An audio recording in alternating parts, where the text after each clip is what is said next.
在地人在地前，招咱乡亲来食冰，天气这热，食冰是一种享受。带咱来南台湾看创意的冰。高雄冰店为了要抢商机，有古早甲创新做结合，真澎湃。日式的串冰，嘛有真看起来真水的这个2包的细灰冰，还佫用这个西瓜王来做基础，做成这个旧的造型的造型冰。这个芳州岛，大家拢受真翕相。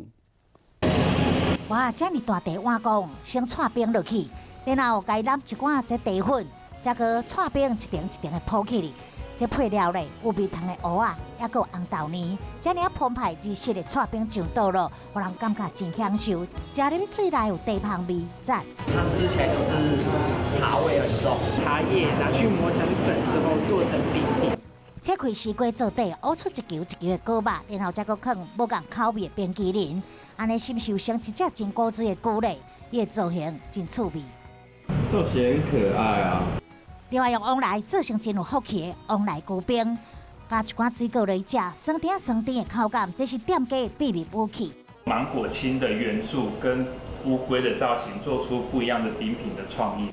今日这间冰店看到这碗冰，向阳一看，以为是2包的卤肉饭嘞。这碗雪花冰，囡仔一食到真介意。好吃。 咱来看制作过程，是用巧克力口味的雪花冰，然后放一罐奶酪落，再搁加入新鲜的酸鸭肉。